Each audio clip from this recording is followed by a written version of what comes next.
รถลงไม่นี่ลงวันนี้และให้เบาบอสนี่ก็บอกครับซ้อนกันไปโอเคในชาวบ้านในบ้านนี่กะยาได้จังบ้านแล้วกันน่ะนะสิกะรุ่นเบิ่งนะว่าสิได้ใดเนาะแล้วก็สิถามว่าสิว่าโอ้สิรถใหม่บ่สินะสิว่าไงมันจะมีเขียวใส่กันเลยโอ้เพิ่นมัดดีเลยโอ้สีแดงงามเนาะโอ้ยเนาะถอยไปถอยเอาจุกลงโตอยู่บ่ใช่อยู่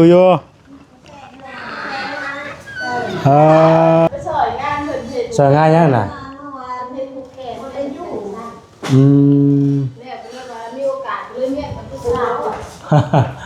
พอแล้วเนี่ยแม่งอันยังก็ยักษ์ใหญ่เนาะมันมักจะได้นี่ล่ะมาเกาะคืออย่างนี้วะเอาฟอยยาวกวดออกมันก็ได้แล้วโตเอาแล้วโตเอามีฟอยยาวก็กวดหนูลายป่ะเบิ่งก่อนว่างามอยู่บ่เป็นงามอยู่บ่นี่โดยงามอยากได้อยู่บ่เคยบ่อยากได้อยู่บ่แบบนี้เคยคิดอยู่ขี่กับญาตินิดนึงเพราะว่าเคยขี่แต่รถแบบรถห้างเพราะว่าเฮามันคนเตี้ยเนาะแล้วบัดนี้รถมันสูงแล้วย่านล้มเนาะก็อยากได้อยู่แต่ได้อยู่เนาะก็แบบว่ามันสูงสูงดีเนาะโดยคนแบบเตี้ยแบบมึงอยู่ฮะนี่มันก็สตาร์ทติเครื่องพิสตาร์ทติง่ายดีเนาะขึ้นรถเต้าว่าช่อยกระยาเนาะลองขี่มึงอยู่นี่เอาขี่มึงเด้อโดยลองอยู่ลองไหนเลยเอาดีๆเลยโดยปุ๊บไปเลยพี่น้องเลยเอาใช้เล็กหนึ่งไปเลยวะทีดีมาเลยเนาะอีกแล้วโยคักบ่ไงโดยคักโดยหมักอยู่อาจารย์เป็นเอาไงเนาะลงน้ำเพลงเพิ่นบ่มักได้เลยเพลงมักอยู่บ่นี่มักอยู่บ่มักอยู่เนาะโดยคือถามเลยนะรถข่อยได้น่ะเอาเถอะเรามีบุญวาสนาได้ชื่อเด้ผูกกระเจกันป้าโตยังใหม่เนาะรถคันนี้ก็เป็นรถของทางเอ้ยเด้อแล้วมีเจ้าต้นบุญ4องค์เด้อเพิ่นมาโพดมาพายมาเบิ่งมาแย่มาคุ้มของพ่อผู้ค้ามื้อนี้เพิ่นมีรถ1คันเพิ่นได้มาสดมาช่วยมาส่งมายืนมาอบอุ่นมาให้ความอบอุ่นมาให้ความปกสุ่มกลุ่มเย็นมาปกปักรักษาเบิ่งแยงคำสู่ครอบครัวเฮือนชานของผู้ค้าให้ปลอดภัยเนาะ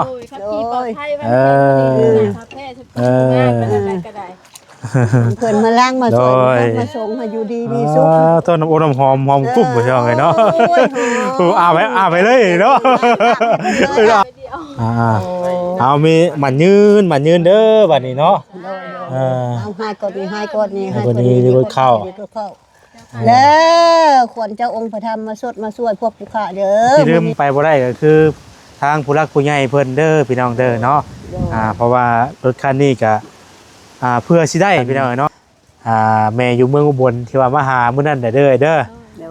ที่ว่ามาหามื้อนั้นแหละเพิ่นนี่เพิ่นก็ได้แต่ว่าทางแม่เพิ่นได้กลับแล้วกลับต่างประเทศแล้วเพิ่นก็ว่าโอ้ดีใจนำเด้ว่าแซ่นว่าซั่นเนาะแม่สิมีบุญได้ขี่น้ำอยู่บ่เนาะว่ะเอาก็มีแต่ภาวนาให้แม่เพิ่นอยู่ดีมีแฮงแล้วก็มีโอกาสมามื้อหน้ามื้อใดก็มาได้เนาะโดยได้เจอเพิ่นได้นั่งกินนั่งทานให้เพิ่นหักมีสร้างลูกปุ๊กขึ้นเฮ็ดหยังก็ให้อยู่ดี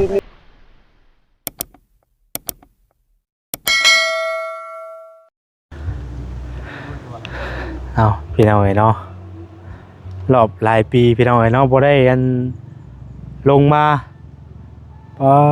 โธ่พี่น้องเนาะนี่ก็จะเป็นแกงกระเป๋าพี่น้องอยู่หันก็จะเป็นโซนเพิ่นเฮ็ดหม่องห้าน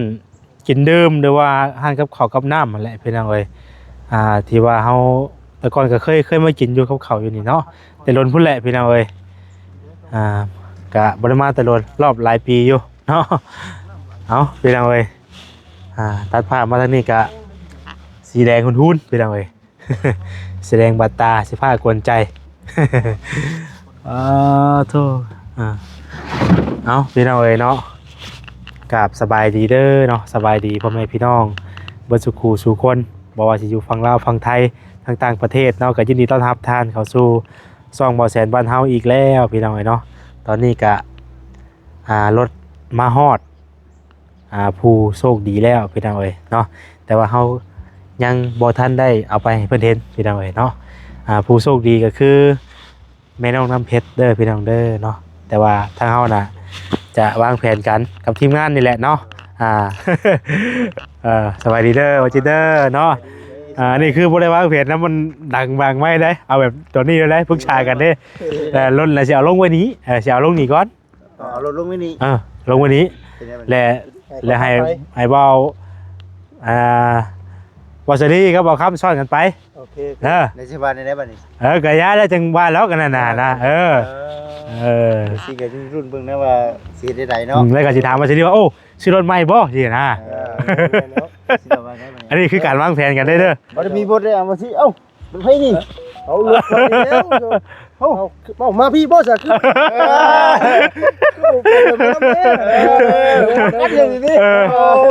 เอาเลยบ่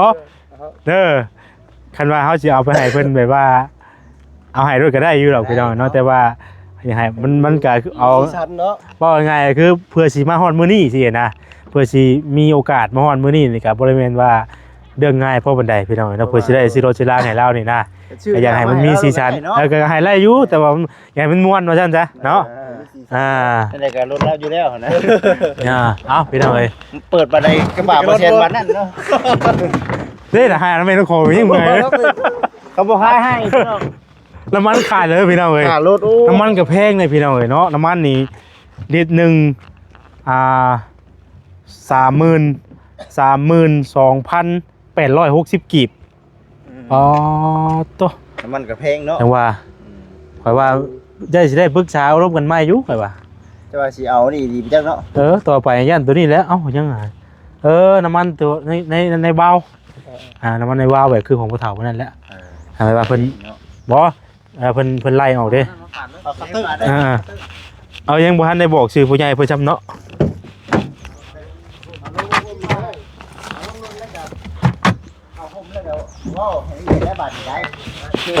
เอาลงก่อนเนาะลงก่อนตอนนี้เริ่มยิงเขียวใส่กันแล้วโอ้เพิ่นมัดดีเลยโอ้สีแดงงามเนาะผ่าดีๆบ่จิเด้อฮะทิ่มเด้อนี่เชือกมันน่ะไว้เด้อเด้อกระมันหมานี่เด้อเชือกไว้มัดเด้อไว้เฮาไว้ดีๆเด้อขิวกุ้มเนาะของใหม่ดิของใหม่เลยพี่น้องเอ้ยเนาะรถใหม่นี่ก็แห้งได้โอ้ยบ่ได้เลยของใหม่น้ำมันรถใหญ่แพงกว่าน้ำมันรถจักรบาทนี่นะพี่น้องเอ้ยน้ำมันรถจักรแพงกว่ารถไถรถใหญ่มันรถจักรแพงกว่ารถไถมันรถจักรแพงกว่ารถใหญ่วันนี้น้ำมันมัดคากะดีมัดลายนี่แค่มันสิอยู่เนาะโอ้ยถ้าหนาวเฮาพี่เนาะตกขุมต้องยังไงบ่ตีมั่นใจได้รถแบบทางง่ายว่าแก้ไปให้มันนุ่งแต่ละเนาะพอแบบนิ่งๆเลยเนาะหัวลงคักพี่น้องเลยสีฟ้าบอแมนสีกลมสีกลมสีกลมสีกลมเอาเสียวลงนี่ได้เหรอ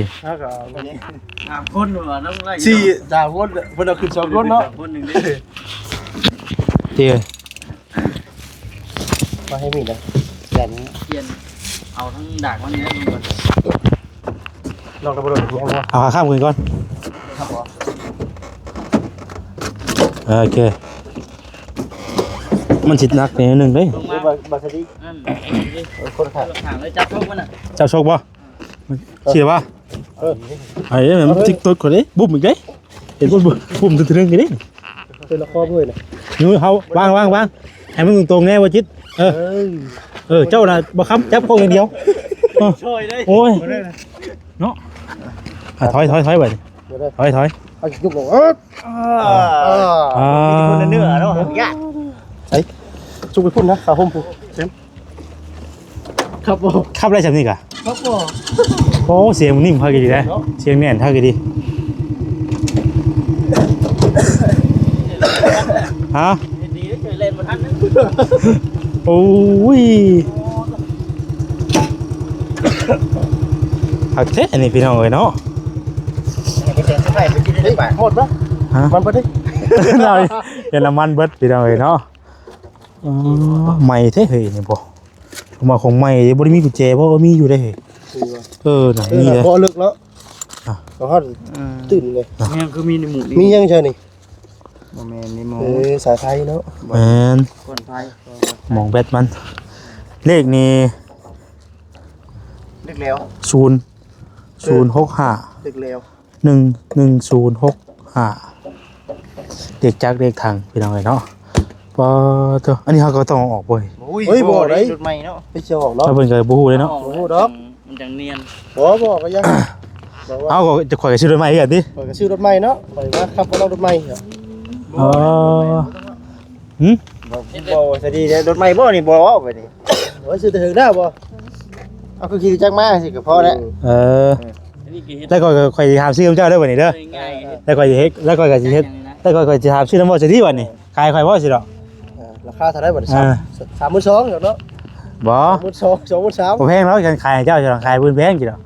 ขายเอาแชนประมาณจักกัน เท่าไหร่ว่าราคา พอได้อัน เราผากรถไว้เป็นหยัง ฮะ ผากรถไว้ได้เจ้าเมื่อกี้เมื่อน้ำข่อยไปนี่ได้สิกล้าป้าไว้อีกบ่รถใหม่ ถามว่าเงินไม่นอนลงเพชรบ่ จะให้ป้าบ่แม่นน้องเพชรเจ้า อืม ค่อยว่าเราฮู้เลย อืม เอานี่เลยก็ให้เราฮู้อยู่แล้วนะกล้าว่าบ่เซ็นถ่ายคลิปแล้วแล้วกล้าว่าสิออกไปเลยเวทถามบัดนี้ อืม เดี๋ยวนี้เอา โอ้ซื้อเท่าไหร่บ่สวัสดีติ เออ ถามไปที่ งามอยู่บ่นี่น้องเพชร ถ้า เนาะ มานั่งอยู่ในรถสิได้ ฮักแน่ดีพี่น้องเอ้ยเนาะ อะไรขอสิขายร้านนึงเด้อว่าซั่นเด้อเอาร้านนึงซะ งามพี่น้องเอ้ยเนาะไปบัดนี้มีแต่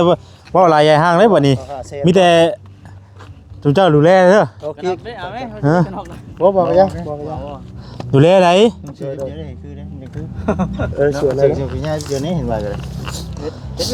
เฮ็ดเวียกพี่น้อง เอาเพมาเสร็จแล้วก็เป็นยังไงเนาะ เช็ดอีก ฮะ มันก็บ่คือคนเรา อืมใหม่ๆงามๆเอี่ยม ไอ้วัชรีได้ครับเนาะเราใหญ่กว่า ๆเออเนาะอืมโห ท่อนเล่าเลย ปล่อยนี่เขาจะเชื่อมาแล้วดิ แม่นเลยดิ ลูกมอเตอร์ที่ คือตัวไหนนี่ คือแล้ววะ คือตัวไหนนี่ อ้าวเถอะที่นั่นคาเกลีหวัดดีที่เรา สิไปก่อนแม่นบ่บ่เช่น แม่นเอาผู้จับกล้องก็ยังนั่งบาดนี่ สิไปกันเนาะ อันยังอันผู้ใหญ่ได้ใช่ อันนี้น่ะผู้ใหญ่ที่ว่าเพิ่นมามื้อนั้นเด้แม่อยู่เมืองอุบลนั่นแหละพี่น้องเอ้ยเนาะล่าสุดทางแม่เพิ่นก็ฝากเงินมาให้หลังจากที่ว่าเมื่อก่อนน่ะทางแม่เพิ่นฝากเงินมาเพิ่นฝากเงินไว้อยู่เมื่อก่อนน่ะเด้10,000วันนี้เพิ่นฝากมาอีก20,000ก็พอดีเรือแหละพี่น้องรถแต่ว่าก็ตัวที่ว่าเงินเดือนน่ะก็จังสิถามแม่เพิ่นเพิ่มเติมอีกเทื่อนึงไปไหนนะว่ารถไหนแล้วมันก็ราคามันเท่าไหร่วะ 23,000รถนี้ราคา23,000พี่น้องเอ้ยเนาะแล้วก็เงินรวมหมดน่ะพอดี30,000ก็ค่าฝากมาก็มันมีค่าธรรมเนียมนำพร้อมเด้ค่าธรรมเนียมนำพี่น้องก็สิอยู่20,000ปลาย29,000ไปแหละเนาะแล้วก็ดูดิเฮาเอามาซื้อรถพี่น้องเอ้ยเนาะก็ติดตามเบิ่งเนาะเดี๋ยวนั่นใดก็จังสิแจ้งพี่แจ้งน้องเพิ่มเติมอีกเพราะว่าเดี๋ยวสิถามทางแม่เพิ่นอีกก่อนว่าเพิ่นจะเฮ็ดหยังสินะไปใช่เนาะ ไปสมิรติดตามชมเบิ่งเนาะ โดยไปอันนี้ก็เบิ่งเอาเลยบ่นี่เด้อ โดยได้คนสิดูได้อีก ไว้ได้รับผิดชอบได้ โดย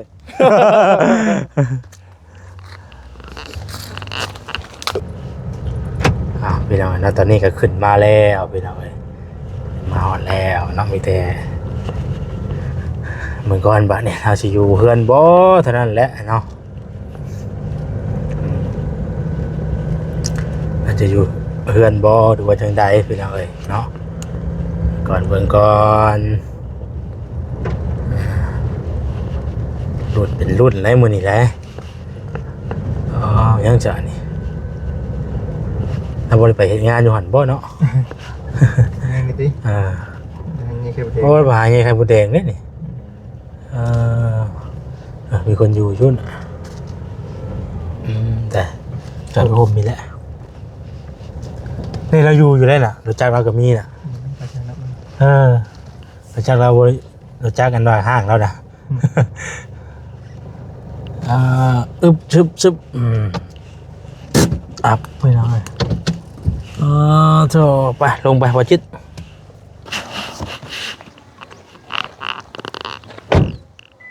โอเคไปหน่อยมาหอดแล้วเนาะดูจะบ่ไหมน้องเพชรโอ้ย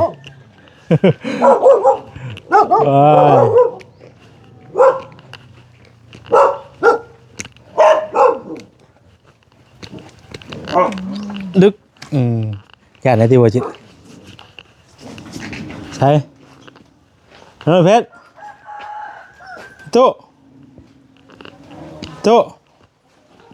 อยู่บ่ใช่อยู่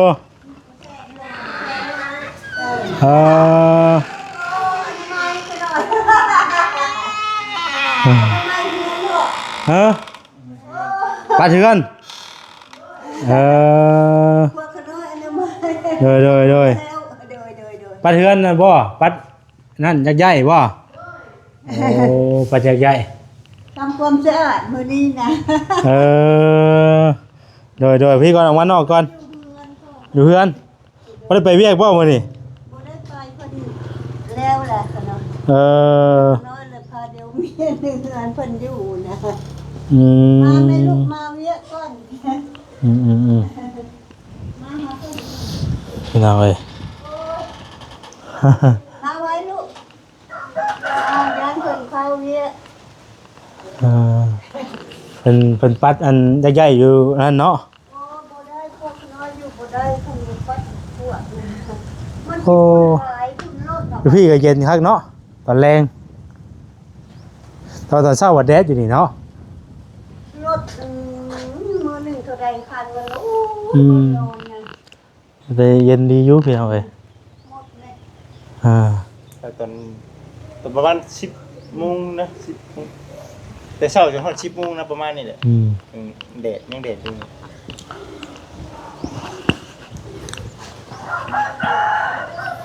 บ่กล้านั่งเตียงได้ก่อนย่านได้บ่จิตเด้จ้ะอันนี้รถนั่นเราเลยเนาะโอ้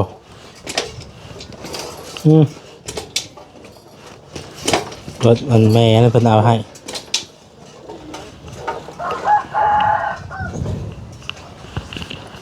ใช่เมียนเฮือนบ่เอ้ย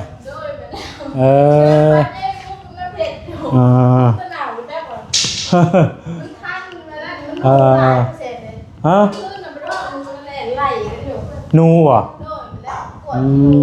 โดยสบายดีเด้อเด้อโดย วั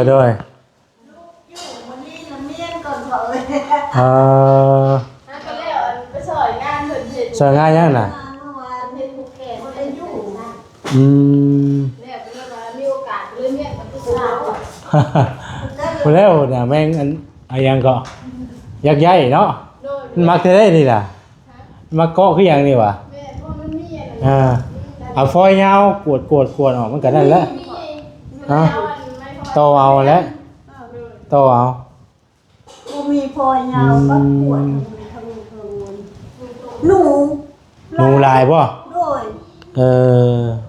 อาทิตย์หนึ่งเรียนเท่าหนึ่งอาทิตย์หนึ่งเรียนเท่าหนึ่งยังบ่ทนวันหนูมันมา คือใส่กับมีคือการหนูคือการเฮือนดูเฮือนมันกับแพร่คือกันมันแพร่ไปเรื่อยๆหนูมีแต่เฮาไล่มันไป ก็ว่าแล้วหนูเนาะเฮาเครื่องมันก็มาอยู่ส้นตามเครื่องตามอย่างเฮาเด้ บ่อดบ่ปวดตรงนี้เป็นระเบียบบ่ได้สิได้เครื่องมันกัดพวกนอน โดย ไปดินั่งลงแบบนี้ สบายดีเท่าฮะเงี้ยทำไมเอาลมไร ตกใจเกือบ เสือว่าซื้อไม้เมื่อนั้นบ่นี่นะพอดีฮะพอดี โชคมือเลยบุป้า มาคักเนาะ ผูกแขนแล้วแกบ่ได้เปลี่ยนเลย อ่า บ่ให้เปลี่ยน เปลี่ยนเลย มันโจ๊กไปข้างในเลย เพิ่นไปอันของกระปอมกระหมู โอ้ข้องกระปอม โดยมันแล้วบ่ได้ไปโรงเรียน เจออะไรเนาะใส่เสื้ออันได้กระโปรงกระเป๋าเด้ กระเป๋าเพิ่นโดยมันพายไปโรงเรียน เพิ่นงามหลายชุดเพิ่นละนุ่งไปผูกแขนไม่ใหญ่เลยลูกงามเนาะแม่เพิ่นชุดพอซื้อมา พอดีป่ะ โดย พอดีอยู่เนาะ ส่งมันอย่างอันนั้นนิดนึงส่งมันจาก อยา ไง กลามน้อยนิด พอดีแล้วเพื่อใหญ่น้ำเนาะใส่เพื่อไว้ว่าได้ไปเวียกที่ไหนวันนี้ แม่นบ่ได้ไป ว่าได้ ก็เล ไป ยเมียนอันเฮือน ยังอันนั้นเท่าไรจ้ะอันคือว่าไปเฮ็ดเวียกใส่นี่เพิ่นบ่ได้ว่าใด โอ้ยเผื่อแล้วก็หมดแล้วแหละเขาคงเอามากินก้อน ก็นั่นแหละว่าใกล้สิฮอดจุบกำหนดแต่บ่ว่า จุบกำหนดไอ้หยัง เฮากำหนดไว้ว่าเฮาเอาเงิน พ่อเพิ่นเนาะ เฮาเอาเงินมาก่อนรู้กับเฮาเฮ็ดงานจักมื้อจังสิจุบเพิ่นหรือว่า บ่ได้เป็นหนี้เพิ่นคือว่าเพิ่นจ้างหั่นนะ3ล้านว่าสิแล้วก็หับเมา2คน แล้วยังบ่ทันแล้วบ่ แล้ว อ๋อแล้ว โดยไปแล้ว โอ้ แล้ว ย ได้3มื้อ ฮับเมาแล้วก็แปลว่าเฮาฮับเมา โดย ฮับเมาแล้วเพิ่น แม่ แล้วก็ แล้วได้ เพิ่นให้กล้าว่าประมาณเท่านี้แหละก็ให้แล้วก็แล้วไปเห็นบ่ โดยมาแล้ว คือเพิ่นว่าไปบ่เฮ็ดเวียกมันเสียหญ้าอ้อยเพิ่นว่าแล้วให้ไปเบิ่งอะไรแบบฮัตีราคาเอาหั่นนะ อ๋อ แล้วก็เลยว่า3ล้านว่ะเพิ่นก็เลยตกลงให้ก็พากันไปเฮ็ดกับหมู่2คนกับปันกันคนละล้านห้าแล้วได้3มื้อแล้ว แล้ววันนี้ไปเฮ็ดเวียกอยู่ใช่บัดนี้ บ่ทันได้ไป ยังบ่ได้ไปเวียกบ่ บ่เพราะว่าแล้วเวียกแล้วก็ไปซอยงานเพิ่นอยู่ในเฮือนใกล้ๆเด้อเพิ่นเปิดประตูโค้งสีเขียวนี่ตัวเล็กน่ะ ไป แล้วนี่เลยอันนั้น รับจ้างนำนี่บ่ โดยมาแล้วอยู่เวียกเพิ่นแล้วก็มาอันเมียนเฮือนบ่ได้ซักเครื่องซักของ พอแล้วก็บ่ค่อยตั้งแต่ไปแล้วนะเนาะบ่ได้ก็บ่ได้ไปบ่ได้มีนี่มีสิจังละว่าบัดนี้เบิ่แล้วละว่า โดยก็ยังมีอยู่หน่อยหนึง ยังมีอีก บ่หลายปานใดนี่ติดกินซื่อนี่ค่ะแบบรถกับขายกับข้าวนะ แต่ขน้อยก็จ่ายมาแล้ว เอาไว้วัน โดย นี่ ที่บ่นแบบอัน คือบ่จ่าย หลายนะขน้อยจ่ายไป ซื้อ แล้ว เขาแบบไรเอาแตะลนแล้วบ่ได้ว่าไง ก็ดนแล้วขน้อยก็จ่ายมานำหนนามีเงินก็ซื้อน้ำแบบสิบัดบางเทื่อขน้อยบ่อยู่ก็เพิ่นมาจอดลูกเพิ่นไปดึงเอาบ่สิเพิ่นก็จดไว้ เวลาเฮาบ่อยู่เพิ่นน่ะ โดย ยังจ่ายบ่ทันสิบ่ยังบ่ได้จ่ายบ่จดไว้ เวลาขน้อยบ่อยู่แล้วก็มามีแต่แม่เฒ่าแล้วเพิ่นก็ไปเอารถแล้วเพิ่นบอกว่าเอารถเดี๋ยวแม่สิจดไว้บอกแม่จะเด้อแบบนี้บ่แม่นว่าอันนั้นติด โดยก็มันบ่หลายก็นั่นเนาะเฮาก็คอยหาไปถ้าว่ามันนักๆก็ดีกันเนาะก็แล้วบางทีเฮาหาเงินบ่ได้เด้อเนาะเพื่อสิใช้แทนเพิ่นแต่ว่านี่ตัวนั้นเอาไปใช้แทนเพิ่นเรียบร้อยแล้วเนาะ โดยมันแล้วใช่เรียบร้อยแล้วเพิ่นก็ดีใจเพิ่นบอกว่าเจ้าพรน่ะบ่มีเพิ่นก็แบบหาซอกหาให้นะหาให้จนได้แบบข้างนอกก็บ่ได้ตัวเพิ่นนะเวลาบ่ถูกบ่ทันข้างนอกก็ไปขอเพิ่นแบบดอกเด้ข้างนอกได้แล้วก็พัดเพิ่นมาวันที่เท่านั้นเท่านี้ข้างนอกสิหามาให้เด้อข้างนอกก็หาไปให้เพิ่นแต่มื้อหน้าทางผู้ใหญ่เพิ่นมอบให้ผู้ขาแล้วผู้ขาก็ขึ้นไปให้เพิ่นเลยมันน่ะ ก็เลยเอาไปให้เพิ่นเลย โดยมาแล้วคือเบิดแล้วออกมา มีแต่หาอยู่หากินไปเรื่อยๆเนาะซื้อไว้ซื้อข้าวซื้อน้ำยามเอาไปใช้ยามจำเป็นนั่นแหละยามบ่สบายก็พอได้ซื้อยา กับลูกไปโรงเรียน แม่บ่ได้ขาดเลยแหละ แวะมาเล่นน้ำมื้อนี้ก็ได้แต่บ่ได้มีหยังดอกแวะมาเล่นมาเยี่ยมมายามพี่น้องเนาะ ดุมาในใดก็ ดีแต่เดินพ่อเนาะก็น้อยก็บ่ได้ไปเฮ็ดเวียก ไปซะนะให้มา บ่ฮู้จัก ตามหลังมาอีกเนาะ มาพี่บ่ กินดาบ พากันมาพี่บ่โอ้ย เราข้าม มาพี่ ก็ไป เนาะ บ่คำกับบ่สวัสดี โดย ฮะเขาว่าพี่ก็จังว่าอะไรเนาะ บ่ได้ยิน เพิ่นเราฮู้มาทางนี้ก็มานำแล้วเพิ่นว่า อันบ่ได้ไปเฮ็ดเวียกอยู่หั่นบ่ใหญ่บ่ได้ไปเฮ็ดเวียกอยู่หม่องว่าเพิ่นขายเครื่องอยู่นั่นบ่ อ๋อใกล้สิฮอดสงกรานต์พุ่นเราว่าคันมีลูกค้าแล้วบ่สิโทรเอา เพราะมันก็ลูกค้าเนาะลูกค้าก็เพราะอันช่วงนี้มันก็ยังบ่หลายเนาะ เพิ่นว่าถ้ามื้อใดมีลูกค้าหรือว่ามีแขกหลายให้นะเพิ่นเสิร์ฟเองบ่ไหว้แล้วเพิ่นสิโทรเอาเพราะว่าเพิ่นว่าไว้แล้วมีแต่ฮอดมื้อนั้นแล้วเพิ่นจึงโทรเอา เพราะว่าช่วงหลายนี่คือช่วงสงกรานต์เลยแม่นบ่แต่ว่าช่วงนี้บ่มีเนาะช่วงนี้เนาะ ช่วงนี้บ่มีแต่นักเรียนส่วนน้อยนะ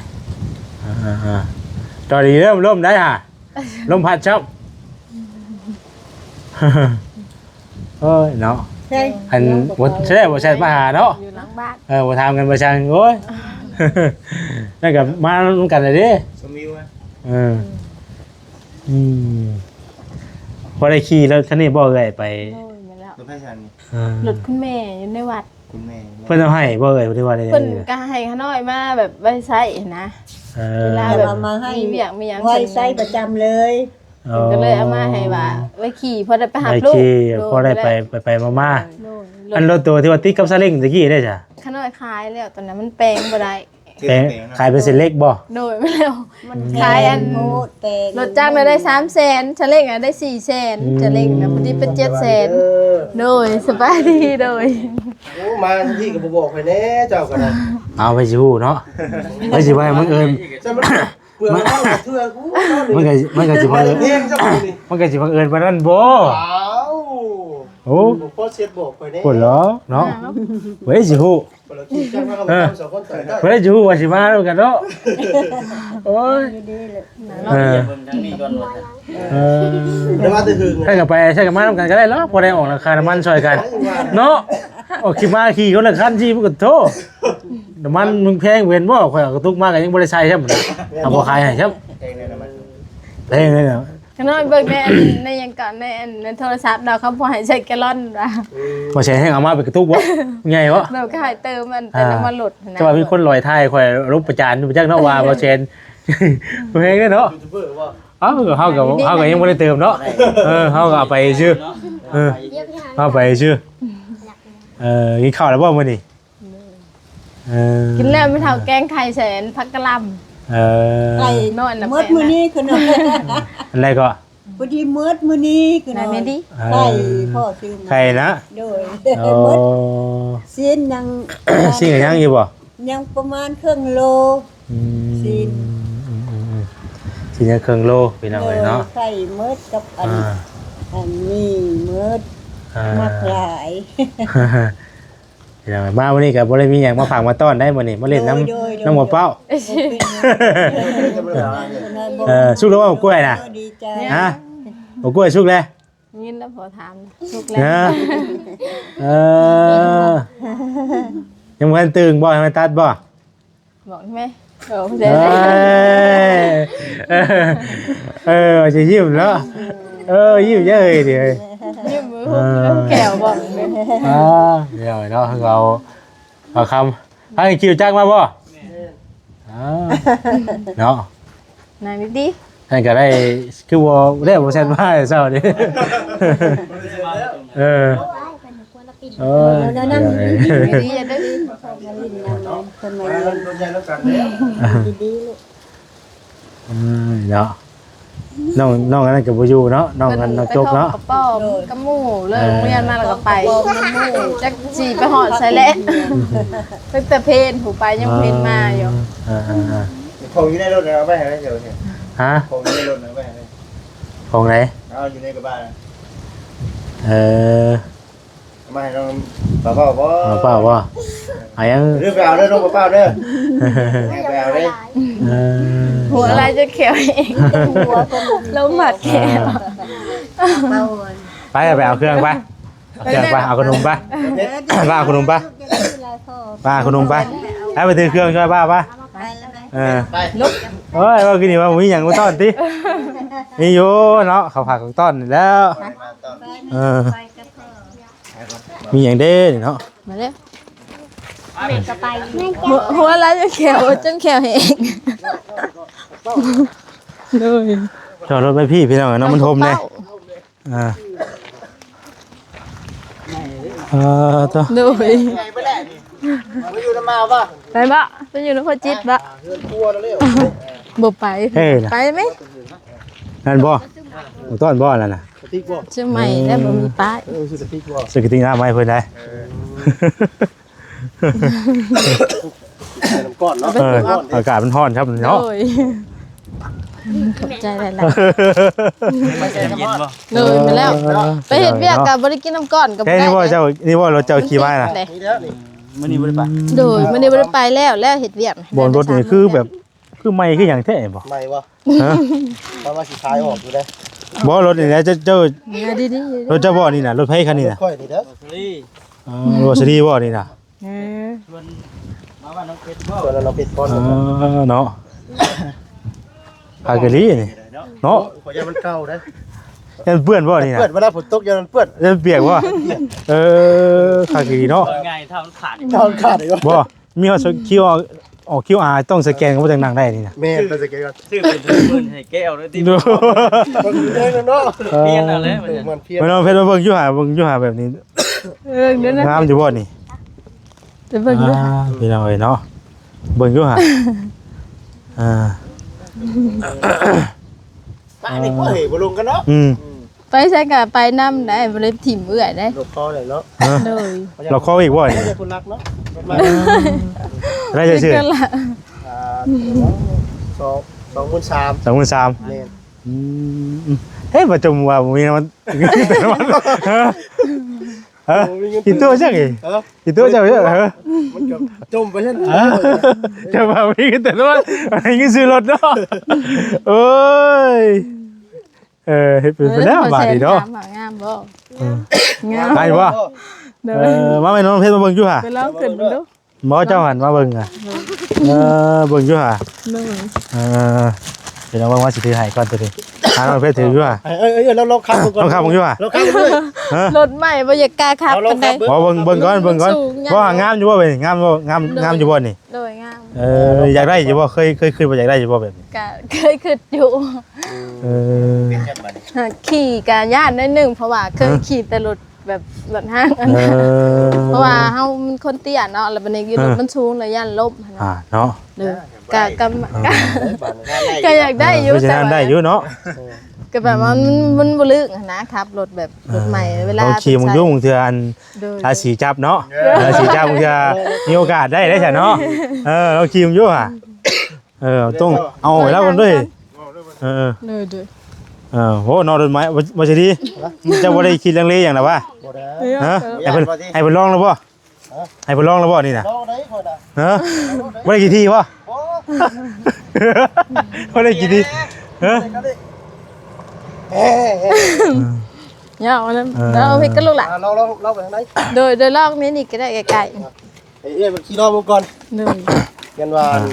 โอ้ถือราศีจับหน่อยเนาะราศีให้ได้แต่นี้ ตีนมัน ฮะเดี๋ยวมึงเฮิงบาดนี่ เลยมันสูง อ๋อสูงนี่เนาะ เลยก้นมาเตี้ยแบบนี้ มึงอยู่ห่า ได้บ่ อ๋อเครื่องพิษสตาร์ทติดง่ายดีเนาะ ขึ้นมาเปล่า บ่ว่าชอบกระยาเนาะเราขี่มึงอยู่นี่เอาขี่มึงเด้อ ๆเลย ลองอยู่ลองไหนเลยเอาดีๆเลย โดย ปุดไปเลยพี่น้องเอ้ยเอาใส่อีกหนึ่งไปเลยว่าน่ะ โอ้เดี๋ยวเนาะคือเลยพี่น้องเอ้ยเนาะ ใจ ไว้ลงปุดงูมาแล้วว่าจิตท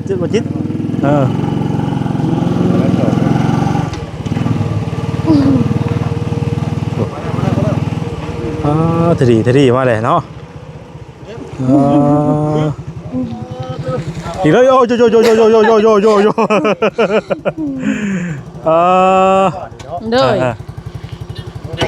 เลยคนเตี้ย จะไปหุ้มมุดไปยังไงใช้เบอร์ยังนี่เบอร์บ้างอยู่บ่บ่เราจอดแล้วกับใช้เบอร์บ้างแล้วเนาะ เลย ขาข้ามกับชูคักเนาะ เลย สว่าของใหม่ดีเนาะเขาต้องหมุนเปลี่ยนทางใหม่ป่ะเฮ้ย ไม่ได้เนย เอ้าคือกลับมาแบบเก่าเฮ้ย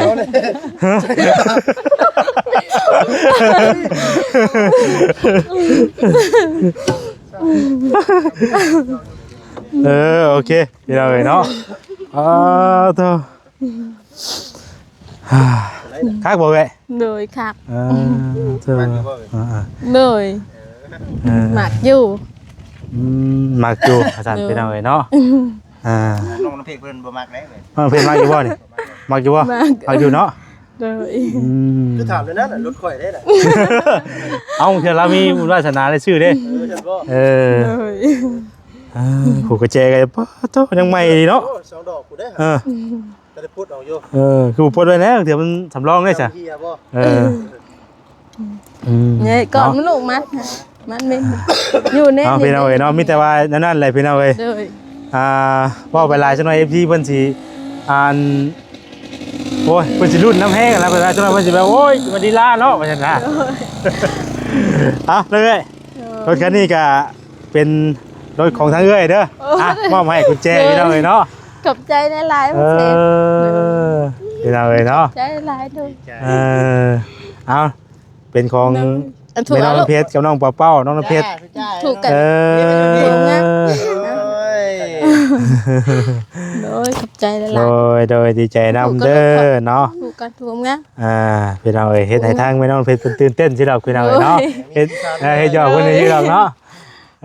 ขอบใจในไลน์ บ่ได้พันอย่างว่าเมื่อคืนนี่ บ่ได้พัน ขนาดบ่ได้พันยังได้เนาะยังโชคดีเนาะ บ่ได้พันดิ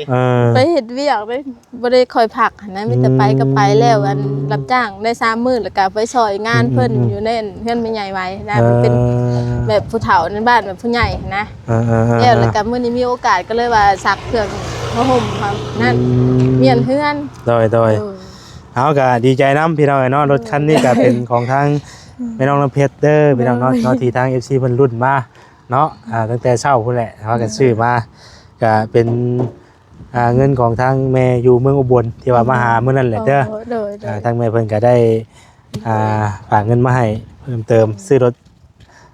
ให้ทางแม่น้องน้ำเพชรพอได้ขี่ไปเอาไปเวียกไปงานไปส่งลูกส่งเต้าไปโรงเรียนนั่นแหละเนาะให้สะดวกสบายในการไปการมาพี่น้องเอ้ยเนาะรถคันนั้นก็มันก็คือว่าอะไรมันห่าง ขน้อยก็อุกใจอยู่ขน้อยก็ว่าสิไปแปลงอยู่เพราะว่าเวลาขี่ไปจะคือตีนไม่สิออกหันหน้ารถตัวที่ว่าเพิ่นมันโดยแล้วเฮาเฮ็ดจังได๋บัดนี้เฮาเอาไปส่งเพิ่นบ่หรือว่าใดโดยก็ไปส่งเพิ่นคันเพิ่นบ่นั่นแล้วก็เฮาต้องถามเพิ่นก่อนเนาะโดยมันแล้วเอาเลยสำคัญเลยเพราะว่ามันเป็นรถเก่าที่ว่าแบบในพี่น้องเพิ่นบ่ใช้นะเพิ่นก็เลยว่าแบบเพิ่นอีต้นนั่นแหละเห็นขน้อยย่างลงไปซอยเวียกเพิ่นอยู่วัดแต่มันไกลโดยเพิ่นก็เลยหารถเก่ารถยังมาให้ขี่ไปส่งลูกไปรับไปส่งลูกเพิ่นอีต้นเพิ่นโดยพี่น้องเอ้ยเนาะเมื่อวานนี่ขน้อยก็ลงไปเลยขน้อยบอกว่าคุณแม่ว่าขน้อยน่ะแล้วงานแล้วแหละขน้อยก็สิได้ลงมาซอยคุณแม่ขน้อยสิบ่ได้ไปรับงานทางใดขน้อยว่าแล้วเพิ่นก็ดีใจพี่น้องที่ว่ารุ่นมันต้องการมากเนาะดีใจนำพี่น้องเอ้ยไปเอาเข้าไปในบ่ได้บัดนี้เนาะเอกสารก็พูดแล้วเดี๋ยวอยู่ในรถอยู่ในรถพูดแล้วพี่น้องเอ้ยเอาขับไปเลยขับเลยป่ะได้บ่โดยลบได้เลยคนเตี้ยพี่น้องเอ้ยรถใหญ่ไปหลายคนเนาะเราจะบ่ถึงบ่ถ้าอยากสูงเลยมันสูงระวังเด้อระวังเจิมได้เด้อเจิมบ่ได้พี่น้องเอ้ยไปเอาเครื่องเฮาก่อนบาดนี้มีหยังนำแน่ว่าจิตเสื้อเนาะน็อกเอกสารคมพี่น้องเอ้ยปติ๊กไปเจ้าพี่น้องเอ้ยเดี๋ยวพามายันพาลง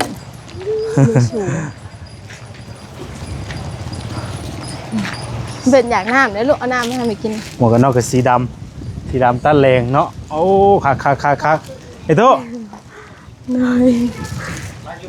เห็นใช่ป่ะนี่ เห็นว่าเราจักไหมนี่เอ้ยโอ้โดยอันนี้เอกสารพี่น้องเนาะเอกสารนี่ทั้งเดี๋ยวเอาอยู่บ้างกัน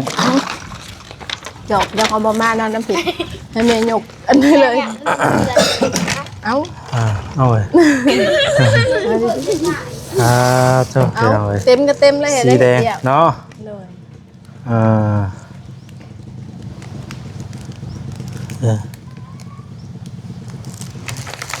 อันนี้นะมีแต่ว่าเอื้อยไป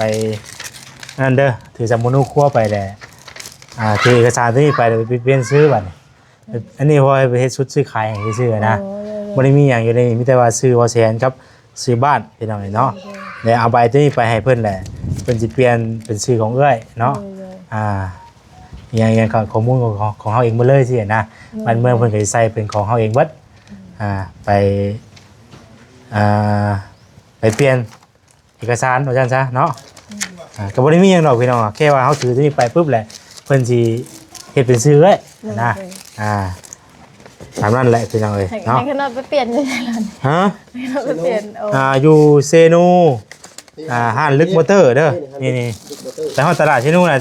คำว่าบ่จักก็ถามคนในหันแถวนั้นน่ะเขาเจ้าสิบอกเลย Honda ดึกมอเตอร์เด้อเอาเว้ย หน่อยใช้หมวกอันนี้แล้วไป ใส่หมวกกันน็อกไปนำถ้าว่าบ่กล้าเข้าไปเองก็หรือว่าเฮาขี่รถ2แถวไปก็ได้ขี่รถ2แถวไปถือได้เอกสารนี่ไปรถบ่ต้องเอาไปก็ได้แต่ว่าเฮาบ่มั่นใจขับไปนะแหละ หน่อยบ่กล้าขี่ไปแล้ว ถือได้เอกสารอันเดียวก็ไปก็ได้รถบ่เอาไปนำก็ได้บ่เป็นหยังเพราะว่ามีเอกสารเนี่ยไปนี่แต่ว่าเอาสมุนคั่วให้เพิ่นแล้วก็แบบอันนี้เนาะสมุนคั่วเพิ่นเข้าไปนี่ก็เพิ่นก็เขียนชื่อหยังให้แล้วก็ถือว่าแล้วก็บ่มีหยังพี่น้องเอ้ยเนาะได้รถใหม่แล้วบัดนี้มีแต่ว่า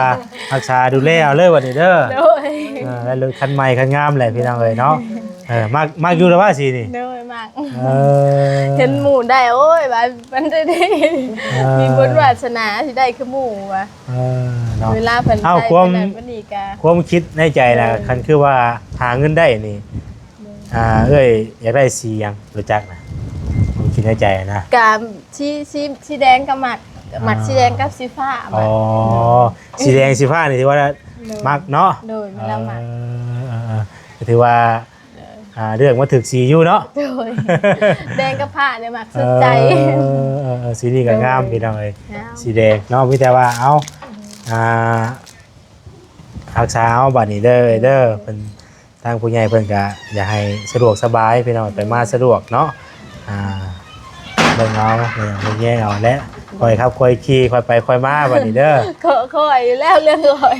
ขน้อยยันล่มเพราะว่าคือว่าอะไรขน้อยมันคนเตี้ยเนาะรถมันเปิดชูแต่ว่าก็สูงเลยเนาะมันบ่อยากถึงนะสูงอยู่ดีก่อนสิได้จอดก็เอาอันขาค้ำลงซะก่อนคือว่าสูงพี่น้องเอ้ยเนาะมันแบบมันบ่ลื่นคือน้อยเว้าหั่นแหละเด้อมันบ่ลื่นเพราะว่าเคยขับแต่รถแบบรถต่ำหั่นนะได้บัดนี้ไปตู้มื้อใดครับผูกแขนนั่นครับเลยบ่มื้อใดมื้อเช้าบ่ผูกแขนโดยง่วยรถใหม่เนาะรถใหม่ก็เฮ็ดได้ใช่ครับเอาแล้วบัดนี้เนาะก็ผูกแล้วแหละได้บ่เอาเฮ็ดเลยแล้วเนาะมันเป็นวันคานในวันแข่งมันก็ดีโดยแล้ววันคานเอาไปเฮ็ดมีบ่มีนั่นน่ะถ่ายจ้ะมาผูกแขนไปแล้วเนาะน้ำหอมบ่มีแล้วไปซื้อน้ำหอมก็แกงกันมีบ่ง่ายมาว่าแซงกันมาเดี๋ยวให้เพิ่นขับรถใหม่ก่อนเนี่ยเนาะขับก่อนรถใหม่ก็เลยว่าเนาะไม่ง่ายเฮ็ดนะได้ยังอยู่เหมือนกันให้เพิ่นมาเฮ็ดนำไม่ง่ายถามไม่ง่ายก่อนไว้แล้วให้ไปตู้เฮ็ดก็ได้ให้ไปตู้เฮาแม่เฮ็ดเฮานี่แหละบ่นั่นเพิ่นก็ยาบอกเพิ่นก็ยาเพิ่นเพราะว่ามื้อนี้ไปเอาลูกเอาเรียนน้อยไปซื้อเทียนไปเนาะเด็ดดอกไม้ดอกนั้นน้ำหอมเนาะโอ้พี่น้องเอ้ยเนาะเพิ่นโตมาค้ำมาคูณได้บัดนี้ได้เนาะโตพี่น้องเอ้ยรถมาในชาติต้องรถนะได้อยู่ผูกกะยา พี่น้องเอ้ยเนาะมาขับมาคูณรถใหม่หลายบาทนี่เนาะเอาไปตู้ให้ไปตู้ว้าวอยู่นี่โอ้น้ำหอมมาคำคูณรถใหม่วะเนาะโดยนางดีๆนางถูกสาธุมือสันวันดีมือจบมืองามโดยแล้วมีเจ้าต้นบุญ4องค์เด้อเพิ่นมาโพดมาพายมาเบิ่งมาแย่มาคุ้มครองพ่อผู้ข้ามื้อนี้เพิ่นมีรถ1คันเพิ่นได้มาสดมาช่วยมาส่งมายืนมาอบอุ่นมาให้ความอบอุ่นมาให้ความปกสุ่มกลุ่มเย็นมาปกปักรักษาเบิ่งแยงคำสู่ครอบครัวเฮือนศาลของผู้ข้าให้อยู่ดีมีสุขให้หั่งให้มีอยู่มีกินน้ำบ้านน้ำเมืองเพิ่นบ่ให้อดให้ยากเด้อเจ้าสิ่งเจ้าธรรมเจ้าองค์ประธานเจ้าแผ่นผ้าตาดินเจ้าหูแก้วตาทิพย์เจ้าสิ่งศักดิ์สิทธิ์ในสกลนรกนี้ในมื้อนี้ผู้ข้ามีคันหาพร้อมเดียวน้ำอบน้ำหอมได้มาล้างมาช่วยมาฮับเด้อพ่อเด้อนี่ให้โชคให้อยู่ดีมีแฮงเจ้าสินเจ้าธรรมเจ้าองค์พระธรรมให้เบิ่งให้แยงมื้อนี้เพิ่นมาปลุกปักรักษาไงดีล่ะไงดีเพิ่นมาเบิ่งมาแยงมาค้ำมาสู้อันนี้หันเพิ่นมาเฮือนมาศาลนายมาค้ำมาสู้ให้หั่งให้มีให้อยู่ดีมีแฮงให้มีคือบ้านคือเมืองเพิ่นให้อยู่ดีมีสุขความเจ็บบ่ให้พวกผู้ค้าได้ความไข้บ่ให้พวกผู้ค้ามีโทษบ่ให้มาพานมารบ่ให้มาเบียดเด้อไงดีล่ะมีแต่สินละดำมีแต่เงินละคำมานั่งกินนั่งทานเป็นเศรษฐีไม่หั่งมีดีได้แต่นี้ต่อไปพวกผู้ค้าก็ขอนี่มีเจ้าองค์บุญเนอร์4องค์เขาหน่อยคนมาโพดมาทานมื้อนี้แม่นวันคานเขาหน่อยผู้ข้าได้รับเอาแล้วเจ้าต้นบุญผู้เพิ่นมาสดมาส่งมายืนก็ให้บุญค้ำบุญสู่เพิ่นเด้อให้เพิ่นอยู่ดีมีสุขตลอดปลอดภัยหั่งมีดีได้นั่งกินนั่งทานก็พอเด้อกินอย่าบกยกอย่าลงให้ลงคุมคำตำคุเงินผู้รักแลนให้ผู้ใบแลนปันผู้บ่ทันให้นำสงให้เพิ่นเบิ่งให้เพิ่นแยงให้เพิ่นคุ้มครองให้นั่งกินนั่งทานเป็นเศรษฐีมั่งหั่งมีดีได้นั่งกินนั่งทานก็พอเด้อหมดทุกตนโดองค์คำคูมันยืนสาธุเอาดีมีแห้งเนาะเอาวันนี้ชิดน้ำใส่วันนี้แม่ชิดน้ำน้ำหอมใส่วันนี้มีเจ้าวันงามเจ้าองค์พระธรรมเพิ่นมาสดมาช่วยมาส่งมายืนมาขับขี่ปลอดภัยเนาะ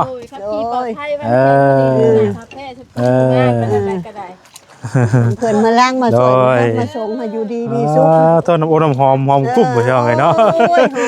อาบไปเลยเนาะอาบไปเลยมีแต่สิ่งดีๆเข้ามาบัดนี้เนาะมาค้ำมาคูณมาปกปักรักษาพาลูกพาหลานหาอยู่หากินคำสร้างบุญสร้างทานเด้ออย่าให้มีศัตรูหมู่มารอย่าเกิดอุปสรรคใดๆให้มีแต่แนวดีงามแข็งคือเล็กนี่นะบ่อย่างนั้นเท่ดิมันจะนั้นฮักนั้นเท่ดินี่ล้างฮักเพิ่นที่ทางหน้ามีฮดชนโน้ใช้กุญแจเพิ่นเลยมีครบหมดมันสิสิจะบ่นสิลูกนายตีนได้ให้เพิ่นไปคู่บ่อนโลดให้เพิ่นโอ้ยเนาะสุ่มกุมเย็นอยู่ดีมีสุขเพิ่นก็ดีคักอาบเลยอาบไปเลยนะคุณใหม่เด้คำคูณอยู่ดีมีแห้งคักเอาบัดนี้มิแต่ฉะนั้นแล้วเนาะพี่น้อยใช้อันผายเด้มาผูกแขนนี่ผูกแขนนะเพิ่นตัดไม่ตัดทางซ้ายมัดเบิดหั่นบ่เขาจะผูกแขนมันเบิดเลยบ่มันจังงันมัดเกี่ยวคอเลยเด้มันจังงันว่ามันยืนเด้แต่คนอะไรรักผูกไว้เนาะเอามีแต่ผูกไว้เศร้านี่แหละพี่น้องเนาะจังเศร้าเอาเงินเศร้าค่ำเศร้าหน้าเศร้าหลังเจ้าหังข้าวมีหังฟามีมาได้แล้วบัดนี้เด้อกันเด้อจะกระเห็ดอันก็ไม่คือผูกแขนคนอยู่นะก็ให้เพิ่นผูกเงินก่อนเพิ่นสิผูกเงินนี่เด้ต้องเฮ็ดไว้สิจะงามเด้ใบนี่ไหนคือว่าเป็นนั่นนะเป็นเนาะเด้อพอเด้อโอ้เอาผูกเงินให้ยังไงมีตู้บ่เนาะ โดย อย่ามันน้อยโพดนี่ มันน้อยโพดบ่ น้อยโพด น้อย ต้องสีไงเนาะเอาอย่ามันเหี่ยเนาะ โดย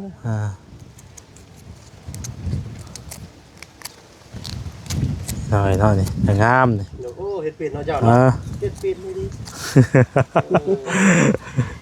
อันละมาอุ้มเอาค่ะ เอาอันนี้ก็ได้ไหมเนาะเป็นยังไงวะเนาะอืม มัดแทนี่มันนี่ อืม มัดเซน อืม มัดจะเฉพาะเบิ่ง จะได้มองสายดึงกันได้เนาะ ตัวเขาไอ้ดอกเนาะแข่งรถใหม่ ดีใจน้ำ อ่ เอา า มาทำไมแม่เงินเบอร์เช้าเบอร์เช้ามันจะมีอยู่ เนี่ยใส่ตัวนี้ก็ได้นี่ใส่ก็ได้ใส่ลายบ่ได้เด้เฮียเด้เออใส่ลายบ่ได้ โดดดิ ไปเดียว เอามีมันยืนเด้อบัดนี้เนาะ เอาให้ก่อนนี่ให้ก่อนนี่ ให้ก่อนนี่ดีกว่าเข้า แล้วควรเจ้าองค์พระธรรมมาสดมาช่วยพวกผู้ข้าเด้อมื้อนี้นั่นผู้ข้าได้ผูกแขนทับจับแขนเอาแล้วเจ้าองค์พระธรรมเอ้ยนี่ขอให้เป็นศีลเป็นธรรมเด้อมาปกปักรักษาลูกหลานและให้อยู่ดีมีแฮงอย่าให้มีอุปสรรคใดๆมาใกล้มาทัด โอ้ย ให้ตีให้มีแต่ความสุขความเจริญหั่งมีดีได้อยู่ดีมีแฮง มันยืนเนาะไปตัวเนาะ กายสุขใจอายุยาวนานสุขังพลังมันยืนมันยืนเด้อ ขับขี่ตลอดปลอดภัยเนาะอยู่ดีมีแห้ง คุณ คำคุณให้พาหังพามีเนาะหาเงินเก่งๆได้แล้วบัดนี้เนาะหาเงินเติมน้ำมันเลยบัดนี้หาเงินเติมน้ำมันได้บัดนี้ได้ โดย แม่เขาก็ไปค้าขายได้บัดนี้น่ะเนาะ โดยโอ้ยวันนี้บ่ได้ยินเพิ่นละพอเอ้ย ค้าขายได้ มีทุนว่าชื่อหันชื่อนี่เลาะขาย โอ้เอามันยืนเด้อคำคุณ ตุสมพร เอาพี่น้องไปจอบบนกล้องก่อนอยู่ฮะนะเจ้าองค์พระธรรมสี่องค์ได้ก็ให้เพิ่นมั่นเพิ่นยืนเด้ให้อยู่ดีมีแฮง ถ่ายรูปนะถ่ายรูปก่อนมาถ่ายรูปก่อนมายืนนี่น้องเพชรปูน้องเพชรอันอาบเลยเนาะยืนนี่เด้อยืนคือว่านั่งเอาว่าจังเห็นบ่นั่งเอาเนาะ นั่งเอาเนาะ จังเห็นรถเด้อให้เห็นรถน้ำเด้อ นั่ง โอเค เขาให้เขาน้อยนั่งเพิ่นเด้อเขาน้อยบ่นั่งได้แนวนั้นนั่งแนวนี้นั่งบ่ได้ เห็นบ่ว่าสิดีไอ้บ่เนาะสิ่งที่ลืมไปบ่ได้ก็คือทางผู้รักผู้ใหญ่เพิ่นเด้อพี่น้องเด้อเนาะเพราะว่ารถคันนี้ก็เพื่อสิได้พี่น้องเนาะแม่น้องน้ำเพชรนี่ถือว่าโดนพอสมควรเนาะตั้งแต่เฮามาเฮ็ดเทือนให้ซ่านให้เพิ่นแล้วจนทั่วเราก็ขี่รถห้างมานี่ก็หลายฟ้าหลายปีพอสมควรตั้งแต่เฮือนซ่านแล้วนะเนาะมื้อนี้ทางผู้ใหญ่เพิ่นก็คิดเห็นพี่น้องอยากให้มีรถคันดีๆนี่แหละเนาะจะคันนึงเอาไว้ขี่พี่น้องเนาะไว้ขี่ไว้ไปส่งลูกโรงเรียนหรือว่าสิเฮ็ดหยังก็แล้วแต่ละบัดนี้เนาะเพราะว่าเฮามีรถแล้วมันก็สิไปสิมาสะดวกสบายกว่าเก่าเนาะเพิ่นก็อยากให้มีรถดีๆไว้ขี่จักคันนึงพี่น้องที่ผ่านมาก็ขี่แต่รถห้างเนาะเพแล้วเพอีกสอบแล้วสอบอีกสอบเรื่อยๆก็บ่ดีจักเทื่อพี่น้องให้สอบให้เพพี่น้องถือว่าบุญฮอดยอดถึงทางเอื้อยเพิ่นพี่น้องมื้อนี้ก็ได้เนาะก็เป็นเงินของทางอันแม่อยู่เมืองอุบลที่ว่ามาหามื้อนั้นเด้อที่ว่ามาหามื้อนั้นแหละมื้อนี้เพิ่นก็ได้แต่ว่าทางแม่เพิ่นได้กลับแล้วกลับต่างประเทศแล้วเพิ่นก็ว่าโอ้ดีใจนำเด้ว่าแซ่นว่าซั่นเนาะ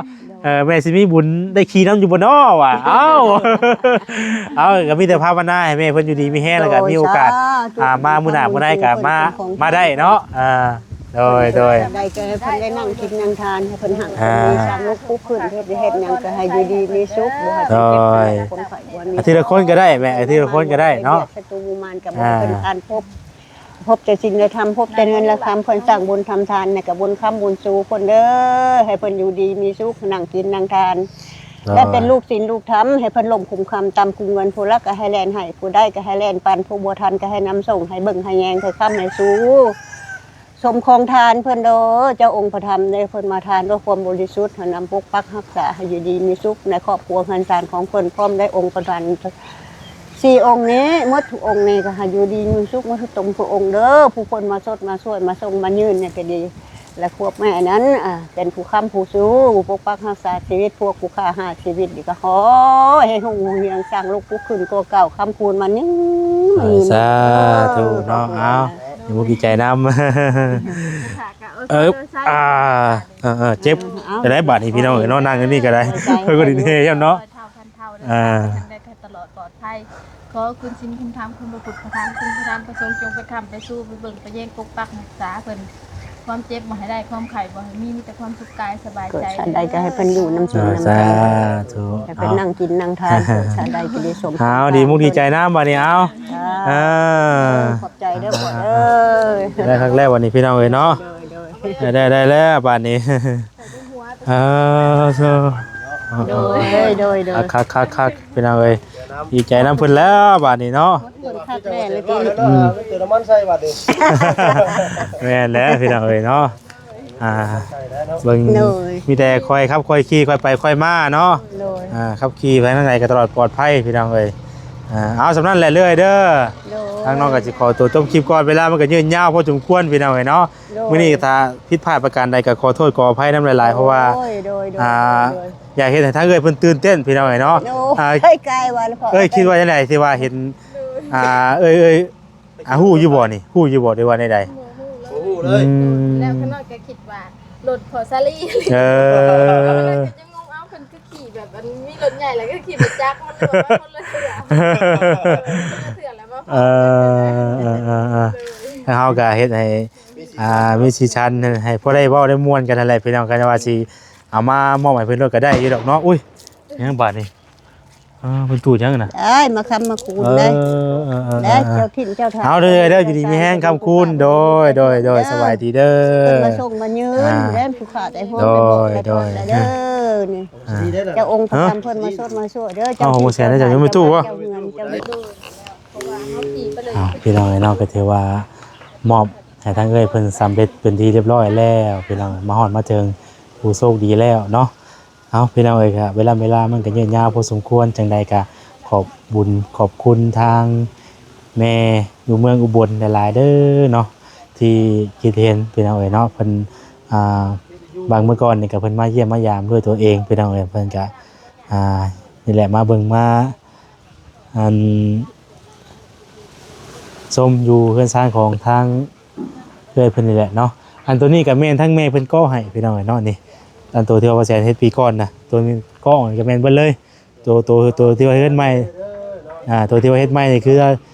องบของทางแม่อยู่เมืองอุบลเบิดเลยพี่น้องเอ้ยเนาะตัวอันก็ออกมานี่เนาะก็ออกมาอีกอัน3เสานี่นะพี่น้องเอ้ยปีก่อนเนาะขอบคุณทางแม่เพิ่นหลายที่ไว้เนี่ยเชื่อใจทางบ่แสนเป็นสะพานบุญมาให้โดยตลอดเนาะก็ให้แม่อายุมันคนยืนอยู่ดีมีแห้งสุขกายสุขใจคงเจ็บจะได้คมไข่จะชุมนี้เด้อแม่เด้อเนาะอายุมันคนยืนถ้าว่ามีโอกาสก็มาเยี่ยมมายามได้อีกเด้อแม่เด้อเนาะเอาลำลาไปก่อนอยู่ดีมีแห้งสบายดี